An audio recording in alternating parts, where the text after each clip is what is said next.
Great to be here, guys. Delighted so many could turn up. And I have a little story today about atherosclerosis and heart disease mechanisms. Are people interested in that? Okay, it's good. It's a big deal. So disclosures, my work is directly supported by Irish Heart Disease Awareness, a charity set up by David Bobbitt, an Irish entrepreneur, and there are no conflicts of interest, no financial ties to the heart imaging industry. So that's very important. It's all philanthropy. Recently also I've been doing some contract work for a nutraceutical manufacturer in New Zealand, so that's maybe kind of a disclosure, but there's nothing about nutraceuticals today in this talk. So, kudos to our small team we've developed over the last few months to investigate this sphere that I'm going to talk to you about today. So we have Professor Vladimir Subbotin, a pathologist, who's published on what I'm going to talk about.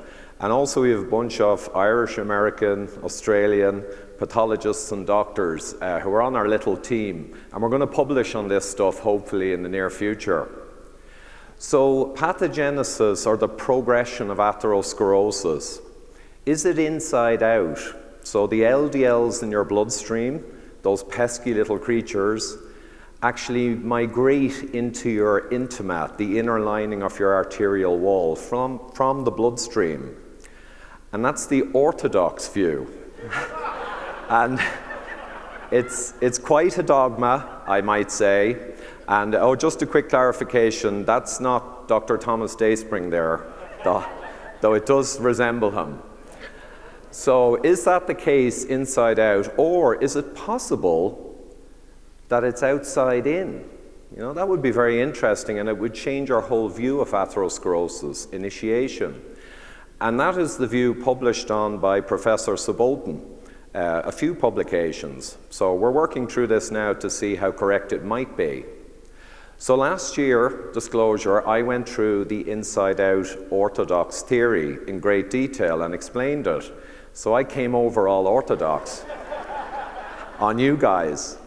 But importantly, I described this theory of the LDLs coming from the bloodstream into the arterial wall, but I clarified there are many layers by which they have to traverse.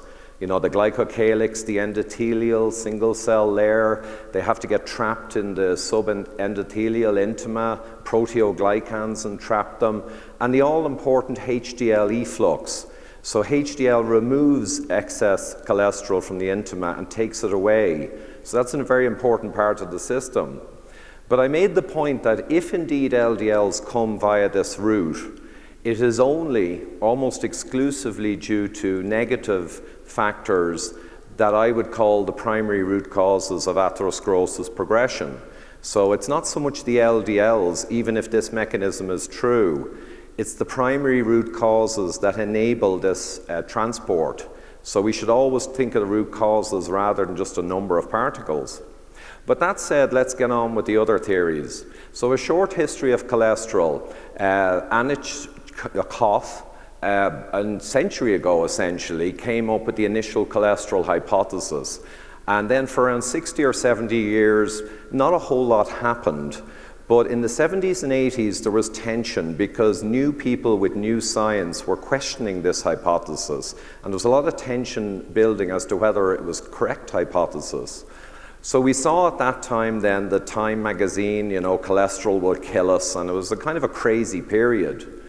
But the NIH consensus meetings were brought about, and these meetings were to lock it down whether the cholesterol hypothesis was true or not. And from then on, no one shall speak word against it, right? And I heard rumors that the outcome was decided before the meetings even started, but there you go. This was the outcome, that elevation of blood cholesterol levels is a major cause of coronary artery disease. So that's a very clear message. It's not a cause, it's a major cause. It's the big deal. And there was solidarity around that after the conference. A lot more publications then detailed this over the ensuing years, and it was established without question that lipids enter the arterial wall directly from the arterial lumen, or the center where the blood flows. That's how they get in, inside out. And there was absolute solidarity around that also. So we'll focus on this bit. The lipids enter from the inside. Now, the LDL pathway described was established in a paper by Hansen, and it has over 15,000 citations. So this is locked down, that the lipids come from the inside out. And I'll just show you an illustration from that paper. And we see on the left there that the intima, the inner wall lining, is kind of empty except for some fibers and maybe collagen. So it's gasping for LDLs to come in from the bloodstream, willy-nilly. And then to the right, you see that the LDL and cholesterol in the wall becomes a problem, which we'd all agree on. It's not really supposed to be there, and you get the progression of atherosclerosis. But this idea that the intima is kind of empty and thin and just gasping for particles, that's not entirely true. So I'm going to use the Boltons diagrams now to explain the morphology of the arteries, or how they're made up. And here we see a small artery. And we see the endothelium is the inner single cell lining. That's a single cell thick. The intima then is the next layer in, and it's shown here quite thin because it's a small artery. Then we've got the media, which is shown as much relatively bigger, and the adventitia on the outside. So they're the main layers. If we look at a cross-section of a small artery, we see the intima, very small, media thick, adventitia somewhere in the middle. That's a very small artery, but below I'm showing a large or a coronary artery, and it's very different.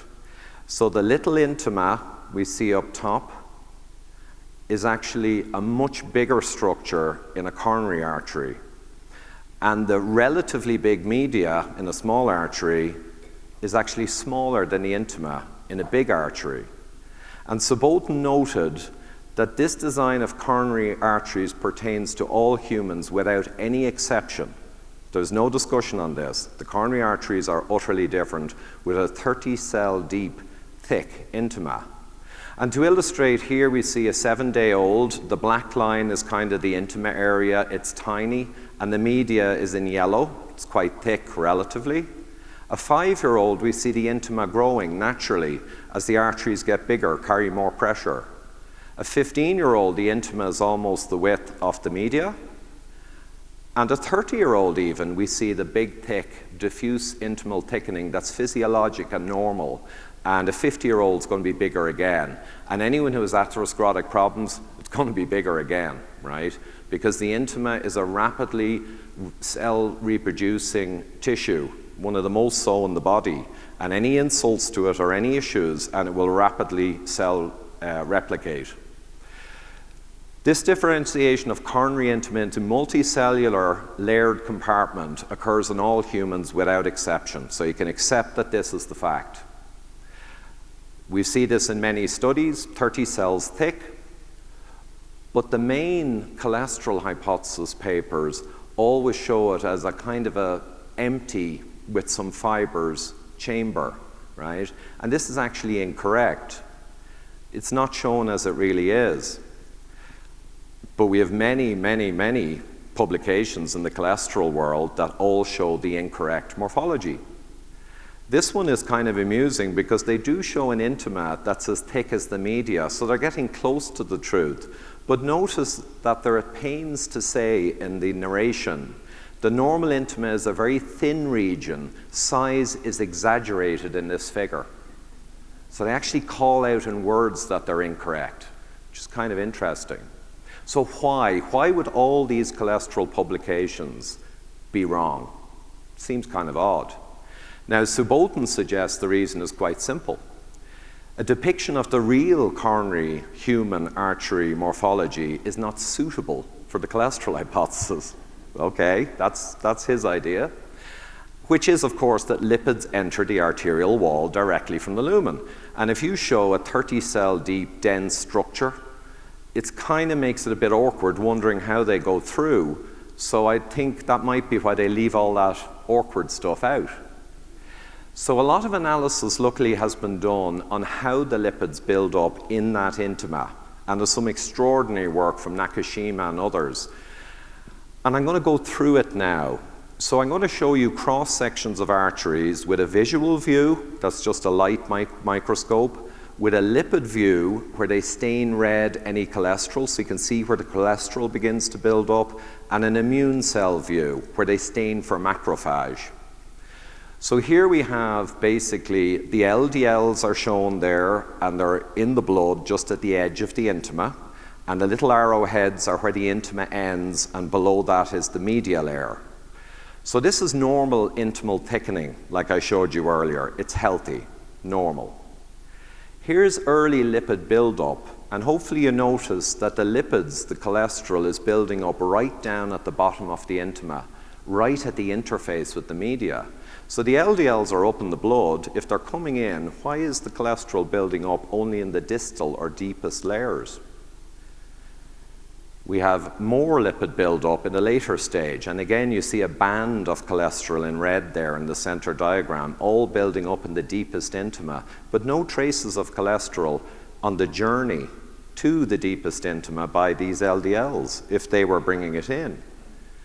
Excessive lipid now, it begins to expand up through the intima, and you got a bit of a mess, and you can also see tendrils of red going down to the media there, and even some cholesterol in the media. This is pathological intimal thickening, and now you've got a real problem. And again, we see all the cholesterol in the bottom, but it's migrated all over the place. And the macrophage on the right, you see that there are a lot of macrophage coming in to try and deal with the mess. And pathological intimal thickening with macrophage and foam cells, now it's a hot mess. And now we're heading towards events, heart events, effectively. Many publications record this pattern I've just shown you. They don't get a lot of circulation or a lot of discussion, but it's in the literature in many places. So Bolton then, and his outside-in hypothesis, how could this be true, you know? What a charlatan, eh? So he suggests that it may very well be at the early stages that the LDLs come in from the outside. So I'll go through that. So here's his diagram pulled from his 2016 paper, very comprehensive paper. You'll see the lumen there where the blood flows, the intima, and then the media. And we'll bring in some new characters. And the new characters are the vasa vasorum, the arteries of the arteries. And they basically feed around 2/3 the way across the media to bring in nutrients. And they actually can nourish the intima by diffusion of small molecules, and the intima can also be nourished from the lumen side, like oxygen and small molecules can diffuse in. So the intima needs to be nourished like any tissue, and it gets it from both sides. But look what happens when the intima is insulted by any of the root causes of atherosclerosis, and you'll see that the vasa vasorum begin to project through the media and down towards the intima. They get signal to come in to help when the intima is offended. And you see that the tips of the vasa vasorum can penetrate the base of the intima, and because the tips of vasa vasorum are growing vessels, they're fenestrated, they're very leaky, that's their nature. They can easily leak blood components, so you could easily get cholesterol and lipoproteins getting in here in this manner. And from our earlier graphs I showed, that's exactly where the cholesterol begins to build. That's pretty unambiguous. The vasa vasorum, Bolton would suggest, are called in hotspots of arterial damage, intimal insult, and they begin the process of cholesterol building where it really shouldn't be. Now, the normal coronary arteries have vasa vasorum. Thick-walled structural arteries have vasa vasorum to nourish the thick walls. But atherosclerotic coronary arteries have way more vasa vasorum, and they penetrate right into the plaque in the intima, as you can maybe see there. And in fact, the mainstream accepts that the vasa vasorum are a massive part of atherosclerosis progression. Drawings like these make it obvious. So the mainstream does accept this for later progression. So if we look at Bolton now and we look at the later progression, we get past the initiation of atherosclerosis and we look at the really important progression that leads to death, cardiac arrest, etc. We look at that later phase, which is really the big thing. So Bolton would say that the vasa vasorum are an enormous part of that mechanism, bringing in inflammatory molecules and many other functions. The orthodoxy, ironically, would generally agree that for this major phase of atherosclerosis, they'd accept vasa vasorum is hugely involved. Yet they're agreed. For the early initiating step, however, these guys are miles apart. The orthodoxy would say that the LDLs in the bloodstream, in the lumen, make their way to the endothelium, and then they do a little trick. They get to the base of the intima and get locked in there without leaving a trace of their passage. So I know some of you might be into quantum mechanics. So I've got a little reminder there. And that's actually the way it is. It's as simple as that. It's a triumph of simplicity, and they get stuck down there. Okay. Bolton would posit that any or all of the root causes of atherosclerosis that offend the intima and the endothelium, cause distress, will cause hyperplasia or cell replication in the intima. It's a hugely replicating tissue when it's under pressure. You'll get hypoxia, you'll get lack of oxygen, and it will send out a call for help, which we know happens. And the vasa vasorum will be asked to neovascularize, or to bring in arterioles to help. And there is where certainly LDL particles can make their way directly into the base of the intima. So his theory is quite simple too. So we look at just what they both say. The orthodoxy say LDL particles diffuse across the endothelium, that's the single cell layer on the inside touching the blood, and or LDLs are actively transcytosed across the endothelium. So for the last 10 years, it's become clear that LDL doesn't so much leak across the inner layer, but the cells of the endothelium, the inner single cell layer, actively take an LDL from the blood, engulf it through receptors, keep it complete across the cell, and then excitose it and pop it out into the wall of the artery. Now, it's a bit unusual that evolution would design the most complex machinery you can think of to actively bring in LDL after LDL in order to give us atherosclerosis. But that's a separate thing, but keep that in mind. The LDLs then, it's assumed, move freely across the intima, but we know it's a 30-cell deep layer, and there's some questions around that. And having more LDL particles drives the problem, and this is the kernel of the orthodoxy hypothesis. More LDLs, more interlopers invade the intima. That is the basis. So in their worldview, the dominant root cause of atherosclerosis is essentially more LDL because it's central to them. And I've heard the words invasion, interlopers, and many other interesting words used for this process, almost like they're trying to vilify the LDL, which is also interesting. So Bolton would say the intima is avascular. It has no arteries in it. It's avascular. It's nourished from the lumen and from the vasa vasorum, right, by diffusion. I think that's all accepted. Diffusion of LDL is limited, Bolton would say, which prevents LDL crossing that intima, 30 cells, and getting to the bottom, in practical terms, and reaching the biglycans where it can get stuck. But the intima is exposed to any or all insults, and I put them in the yellow box there, and there's more.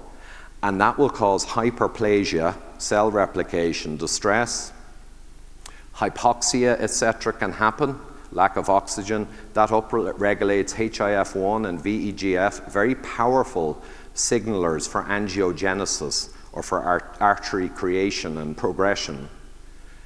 The vasa vasorum then take the signals, infiltrate and vascularize the intima to nourish cells to deal with a problem. And this pathology, driven by real root causes, is what brings LDL into a forbidden zone where you have biglycan, where they can get trapped, because the problem drove the inappropriate vascularization and inappropriately brought LDL into where it shouldn't be. That's what the problem is. And importantly, for Bolton's view of the world, or our team's view, The dominant root cause in this hypothesis is any or all forms of intimal or arterial insult, not really the LDL particles. Okay, so there's a different worldview with this hypothesis. I'll go through the evidence, but only at a high level, and I'm coming to the end now, actually. So for the orthodoxy, we could say the LDL can cross the endothelium, the inner single cell layer. We know that. But again, transcytosis actively bringing across LDLs to put them in the wall, it's hard to reconcile that with evolutionary science and logic. So that's a point against it. LDL can cross the endothelium through leaky junctions when the endothelium is under stress and there's death of cells and there's turnover. That can happen. But leaky junctions and endothelial stress are driven by the real root causes in the first place. So still not really the LDL. LDL could traverse across that intima. It could, but the entrapment is only in the deepest layers. You have no evidence of LDL on its journey. So that's a bit of a question mark. LDL could traverse that intima, yeah, but when I dig, I can mainly find papers that are mathematical models for that transverse movement across the intima. It's very hard to find any actual autopsy or papers demonstrating it. A lot of mathematical models, which are theoretical. Higher LDL numbers can exacerbate the problem, and that is true, but this applies to Bolton's model too. You see in his model, if you have more particles, more will get in when the vasa vasorum have been brought in. So this applies to both models, so it doesn't differentiate between the two hypotheses from the two groups. And you could say that the distal or deepest biglycan, the proteoglycans that are in the deepest intima, well, that could explain it because the LDL moves freely until it gets to them and then it gets stuck. But there are contradictions in the literature for this, where biglycan is shown in other areas of the intima, but we don't see LDLs getting stuck there. So there's quite a few questions there, but there is evidence for, and I hope I've been fair. For Bolton, what's the evidence? Well, all the mechanisms are supportive, and it ties in with all of the long-term mechanisms for atherosclerosis progression. We know the vasa vasorum are a massive part of progression. But in fairness, against Bolton, the vasa vasorum entering the intima at the earliest stage to bring cholesterol is not proven. It's not proven out. It's a hypothesis. We know the root causes drive intima insult, and that is the initiating step, essentially. And we know that intimal insult even drives biglycan production. So the biglycans being there that trap LDLs, they're not just there the same all the time. They are driven by the intimal insults on our root cause list. So that's kind of suggestive. Hyperplasia leads angiogenesis. So we know that hyperplasia and intimal challenge is before angiogenesis. It brings it in. And the tips of the vasa vasorum are leaky and fenestrated, so they are the types of vessels that would eminently allow lipoproteins to get out at their tips, right? So again, it's supportive.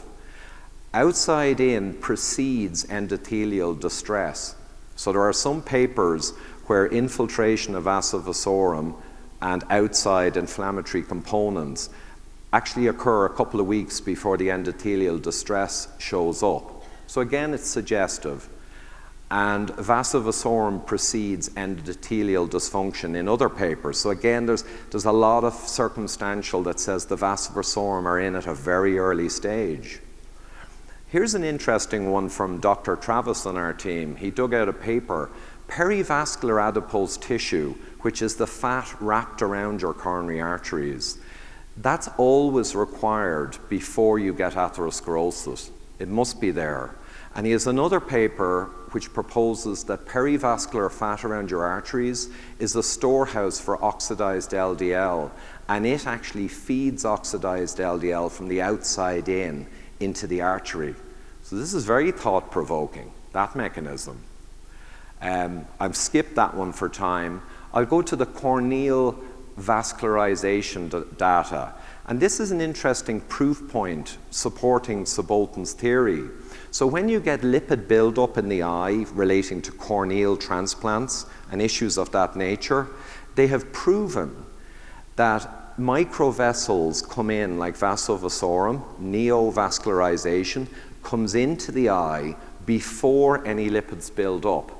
And those little microvessels bring in the lipids. Otherwise, the lipids and cholesterol doesn't build up.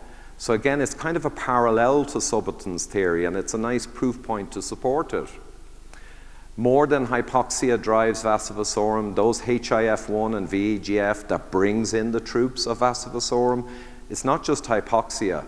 Many inflammatory markers and TNF-alpha, many issues related to diabetes, smoking, and many root causes will also trigger the signals for bringing in the vasovasorum. And I'll skip another one there, and I'll finish with HDL efflux. So does everyone know that HDL is crucially important to take excess cholesterol out of your intima before you develop a very big problem? Is everyone aware of HDL's importance? Yeah, it's pretty central now and proven out.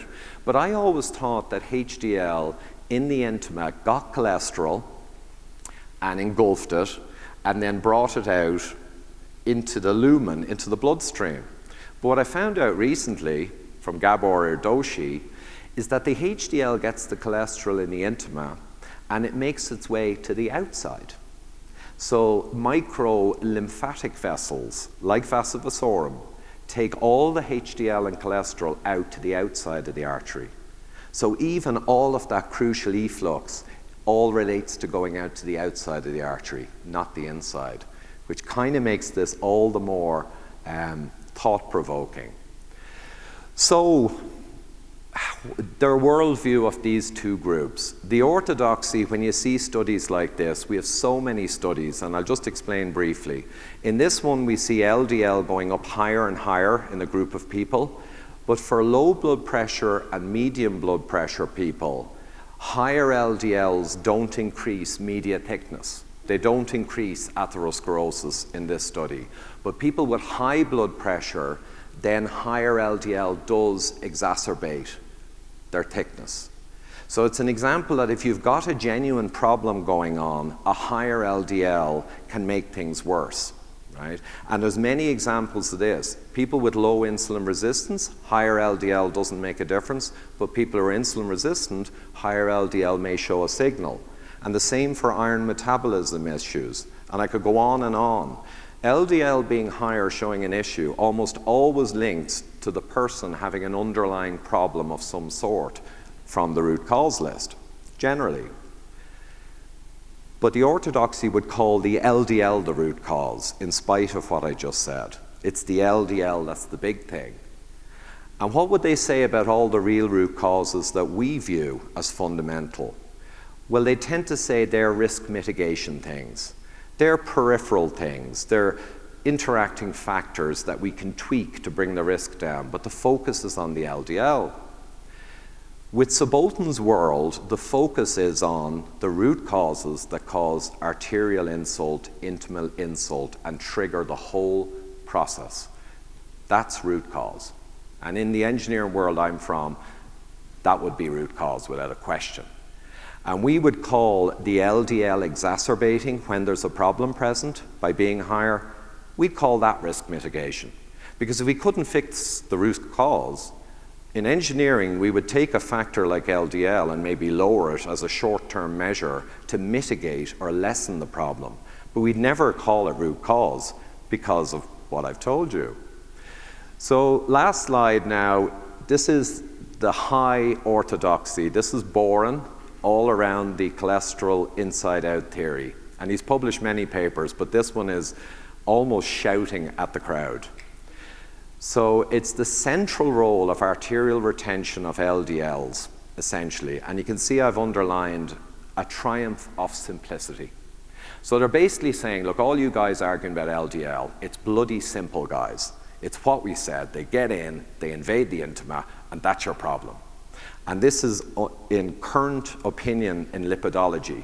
It's probably not too surprising in lipidology that that would be the current opinion.